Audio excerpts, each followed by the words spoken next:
सौंदर्य की धनी एक ऐसी लड़की जिसके रूप को देखकर खुद सगा भाई मोहित हो गया। दरअसल कहानी है कि एक बुढ़िया के 2 बच्चे थे, एक बेटा और एक बेटी। बेटी के बाल सोने के थे, लेकिन उसके भाई का कभी उन पर ध्यान नहीं गया। कुछ समय बाद जब वे दोनों बड़े हो गए और लड़की सुंदर युवती हो गई, तो अचानक भाई ने उसके सोने के बालों को देखा, मानो उसने पहले कभी उन्हें न देखा हो, और बहन का सुंदर रूप और सोने के बाल देखकर उस पर आसक्त हो गया। वह माँ के पास गया और याचना करने लगा कि उसका बहन से ब्याह कर दे। यह सुनकर माँ स्तब्ध रह गई। बुढ़िया घनघोर संकट में पड़ गई, क्योंकि सगा भाई अपनी ही बहन पर मोहित हो गया। अब उस बुढ़िया को लगा कि विपत्ति आने वाली है, लेकिन उसने अपने भावों को प्रकट नहीं होने दिया और बेटे को विवाह भोज की सामग्री आटा, चावल और मसूर लेने के लिए शहर भेज दिया। बेटे के जाते ही वह बेटी के पास गई और बोली, बेटी, तुम्हारा मुझसे अलग होने का वक्त आ गया है। आज के बाद तुम मेरे लिए मरे हुए समान हो। तुम इतनी सुंदर हो कि मैं तुम्हारी रक्षा नहीं कर सकती। तुम्हारे सोने के बालों को देखकर कोई भी तुम्हें चाहे बिना रह नहीं सकता। तुम्हारे लिए मैं एक मुखौटा बनवा देती हूँ। वह तुम्हारे चेहरे और बालों को छुपाकर तुम्हें संकट से बचाएगा। बुढ़िया ने कुम्हार से एक मिट्टी का मुखौटा बनवाया। बुढ़िया ने कहा, बेटी, जब तक तुम्हारे अच्छे दिन न आ जाए मुखौटा मत हटाना। उसी रात उसने बेटी को खाने की पोटली दी और घर से विदा कर दिया। बेटी के जाने के बाद दुख के मारे बेचारी बुढ़िया ने झर खा लिया। अगले दिन बेटा शहर से वापस आया।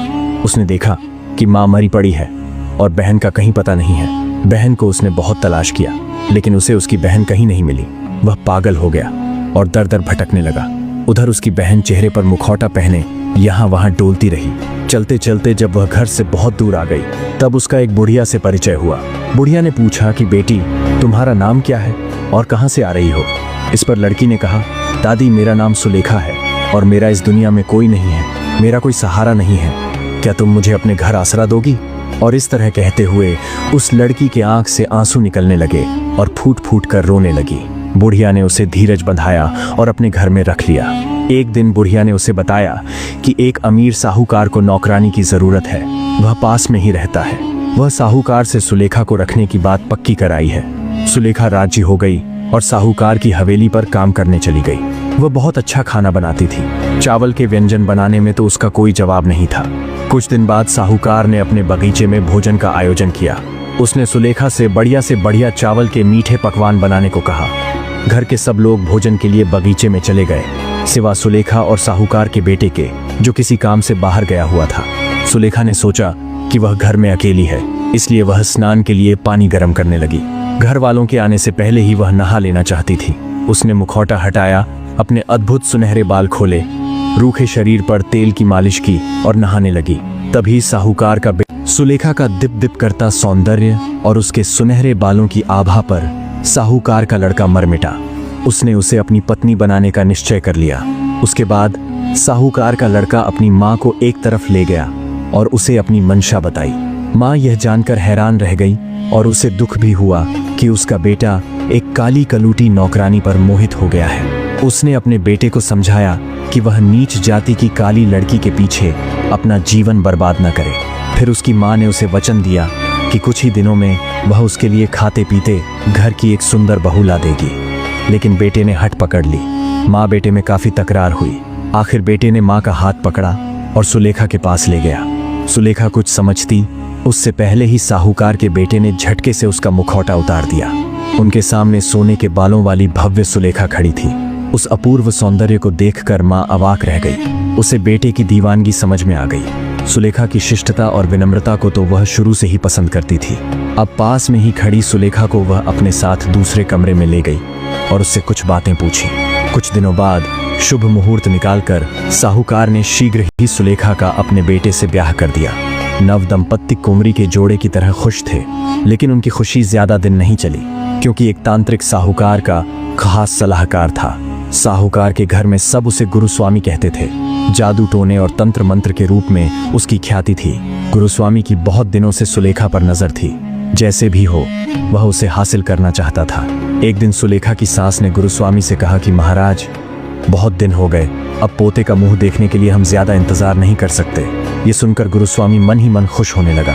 उसने तुरंत सुलेखा को अपना बनाने के लिए मन में ही योजना सोच ली। उसने साहूकार की पत्नी से कहा कि वह सुलेखा को उसके पास भेज दे। वह ऐसा टोटका करेगा कि जल्दी ही उसके पांव भारी हो जाएंगे। इसके लिए उसने कुछ केले, बादाम, तांबूल और सुपारी की मांग की। एक दिन गुरुस्वामी ने सुलेखा को अपनी कुटिया में बुलवाया। मंत्र सिद्ध फल उसके सामने रखे थे। उसने सोचा, अगर सुलेखा इन्हें खा ले तो वशीकरण मंत्र अपना काम करना जल्द शुरू कर देगा और उसे गुरुस्वामी के पास आना ही पड़ेगा। सुलेखा उसके पास आई। उस समय वह तांत्रिक मोहिनी मंत्र का जप रहा था और प्रार्थना कर रहा था कि सुलेखा उसकी हो जाए। लेकिन सुलेखा उसके झांसे में आने वाली नहीं थी, क्योंकि ऐसे तांत्रिकों से वह भली भांति परिचित थी। दोस्तों, यह सुलेखा की कहानी का अंतिम भाग है। तांत्रिक ने रात भर के लिए एक संदूक शहर के बाहर रहने वाली एक बूढ़ी महिला के घर रखवा दिया। उसने उसे बताया कि संदूक में खूंखार पागल कुत्ते बंद हैं, जिन्हें वह सुबह नदी में फेंक देगा। उसने बार बार चेतावनी दी कि संदूक खोलने की कोशिश न करे, नहीं तो कुत्ते उसे नोच डालेंगे।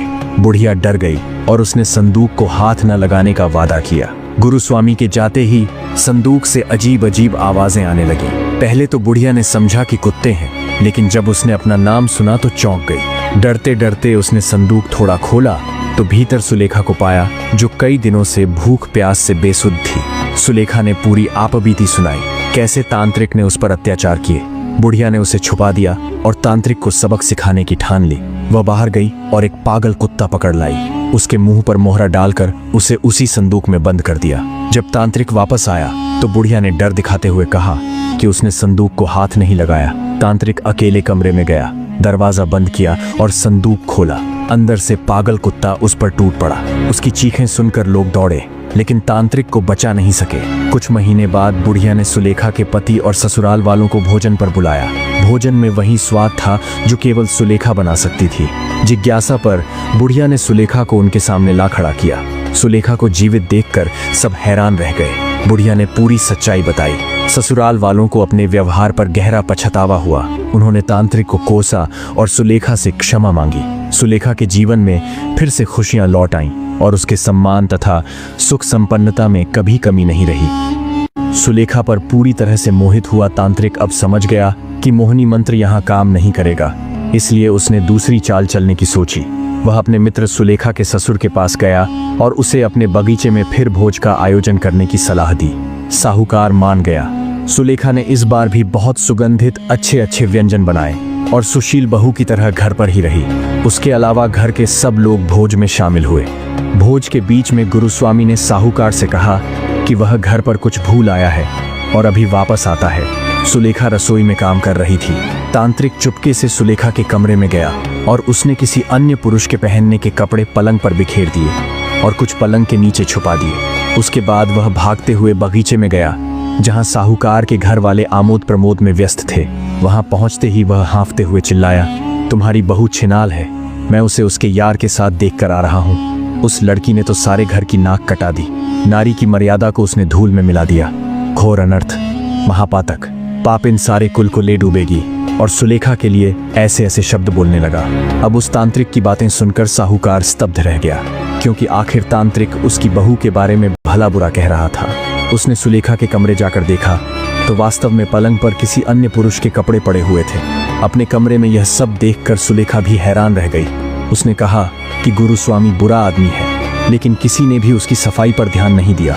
उसने उसके काले जादू के बारे में भी बताया, लेकिन अब उन सबका सुलेखा पर कोई विश्वास नहीं रह गया था। उन्होंने उसे इतना मारा कि उसके शरीर पर नील पड़ गए।